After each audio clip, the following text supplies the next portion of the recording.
Հարգելի 9-րդ դասարանցիներ, մենք շարունակենք մեր թեման, այսօր 4-րդ պարագրաֆն է, տեսնենք, թե ինչ է ասում 4-րդ պարագրաֆը, ինչ գաղափարներ է ներկայացնում։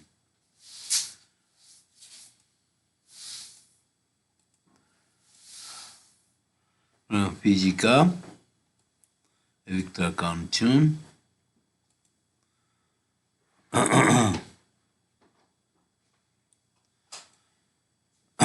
Չորրորդ պարագրաֆ Մարմինների էլեկտրականացման երևույթը լիցքի պահպանման օրենքը թե ինչպես են մարմինները էլեկտրականանում դուք հիշում եք, որ դրանք էլեկտրականանում էին ինչպես բրդով շփելիս ապակե ձողը կամ սաթը այնպես էլ մետաքսով շփելիս ապակե ձողը, էբոնիտը կամ սաթը կամ կաուչուկը այդպես էր էլեկտրականում, բայց այդ բոլորը դիտարկենք մենք ուրեմն ատոմական տեսանկյունից, տեսնենք թե ատոմներով ինչպես է լիցքը տեղափոխվում մի ատոմից մյուսը, այս նկարում ուրեմն ձախ կողմում նկարված է լիթիումի ատոմի տեսքը, ուրեմն հարթության մեջ է իհարկե նկարված, բայց դուք պատկերացրեք, որ դա տեղի ունենում տարածության մեջ։ Ինչպես տեսնում եք, լիթիումի ատոմը ունի 3 հատ դրական լիցք եւ 3 հատ նեյտրոն, այսինքն չեզոք մասնիկներ։ Եվ 3 հատ բացասական լիցքահարված էլեկտրոններ։ Հիմա բերիլիումի ատոմը ունի 4 հատ պրոտոն դրական լիցքահարված եւ 5 հատ նեյտրոն։ Բայց ինչպես տեսնում եք, այն ավելի ուրեմն դրական է լիցքահարված սրա միջուկը, քան թե լիթիումի միջուկը։ Հիմա պատկերացնենք, որ լիթիումի ատոմը մոտեցել է բերիլիումի ատոմին, ինչ տեղի կունենա։ Ինչպես նկարված է այս ներքևի ատոմների ուրեմն պատկերում, լիթիումի մի էլեկտրոնը անցել է բերիլիումի ուրեմն էլեկտրոնային մակարդակ։ Այսպիսով բերիլիումի ատոմը լիցքահարվել է բացասական, իսկ լիթիումի ատոմը կորցրել է էլեկտրոնը եւ լիցքավորվել է դրական։ Այսինքն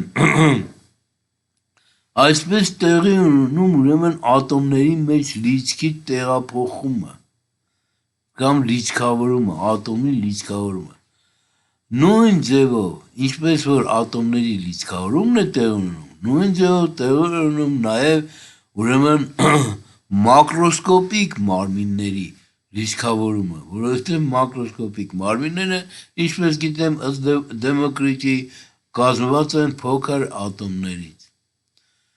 Այդ փոքր ատոմները լիցքավորվում են, մակրոսկոպիկ մարմինները լիցքավորվում են։ Ինչպես տեսնում եք, այստեղ ձախ կողմի վերևի նկարում մետաքսով շփել են ապակե ձողը, ապակե ձողից էլեկտրոնները, ինչպես նկարված է ներքևի պատկերում, աջ կողմի ներքևի պատկերում, ապակե ձողից էլեկտրոնները անցել են մետաքսի մեջ, մետաքսը լիցքավորվել է բացասական լիցքով, իսկ ապակե ձողը լիցքավորվել է դրական լիցքով։ Այսպես տեղի են ունում ուրեմն մարմինների լիցքավորումը։ Հիմա տեսնենք արդյոք լիցքը պահպանվում է թե ոչ։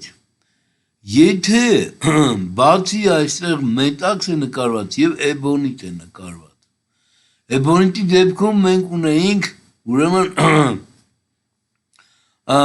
բացասական լիցք, երբ որ մետաքսով շփում ենք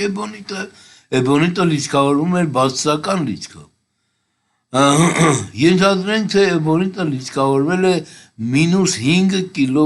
կուլոմ լիցքով։ Սկզբում վերևի նկարում, ինչպես տեսնում եք, Q1-ը գրել եմ հավասար է 0-ի, Q2-ը հավասար է 0-ի։ Այսինքն նրանք լիցք չունեին, ընդհանուր լիցքը նրանց հավասար էր 0-ի։ Իսկ այս դեպքում ներքևի պատկերում 5 կուլոն լիցք անցել է, ասենք թե էբոնիտի մեջ, բացասական լիցք անցել է, էլեկտրոնները անցել են էբոնիտի մեջ և էբոնիտը լիցքավորվել է բացասական։ Նույնքան լիցքել, ուրեմն կորցրել է մետաքսը, 5 կուլոն լիցք մետաքսն է կորցրել և լիցքավորվել է դրականապես։ Այստեղից հետևում է, որ լիցքը փակ համակարգում, ուրեմն հաստատուն է, չի փոխվում, այսինքն նրանց գումարային լիցքը հավասար է 0-ի։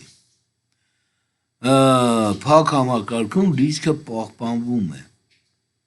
Այսինքն, եթե նրանցից թեկուզ մեկն էլ լիցքավորված լիներ և ընկներ փակ համակարգի մեջ, ապա այդ լիցքը կպահպանվեր։ Հիմա ինչ է իրենից ներկայացնում փակ համակարգը։ Լիցքը ոչնչից չի առաջանում և ոչ մի տեղ չի կորչում։ Փակ համակարգը դա նշանակում է, որ արտաքին միջավայրից ազատված, արտաքին միջավայրից կտրված, որ այնտեղից լիցք դուրս չի գալիս և լիցք ներս չի մտնում, դրա համար մենք ասում ենք, որ դա իրենից ներկայացնում է փակ համակարգ։ Փակ համակարգի համար մենք կարող ենք գրել Q-ն հավասար է Q1 գումարած Q2, այսինքն ինչքան լիցքավորվել է մետաքսը, նույնքան լիցքավորվել է էբոնիտը, բայց հակառակ լիցքով, ուրեմն նրանց գումարը հավասար է 0-ի։ Նույնիսկ գրել եմ այստեղ Q-ն հավասար է կոնստանտ, որովհետև եթե նրանցից մեկը թեկուզ լիցքավորված լիներ, ապա մենք այդ լիցքը կպահպանվեր նույնիսկ եթե շփման միջոցով տեղի ունենար լիցքավորում։ Այսքանը ուրեմն մարմինների լիցքավորման ձևը ինչպես է տեղի ունենում, մարմինների լիցքավորումը և լիցքի պահպանման օրենքը ինչ է իրենից ներկայացնում։ Շնորհակալություն ուշադրության համար, կհանդիպենք հաջորդ տեսանյութում։ Ուրեմն այսքանով վերջացնենք։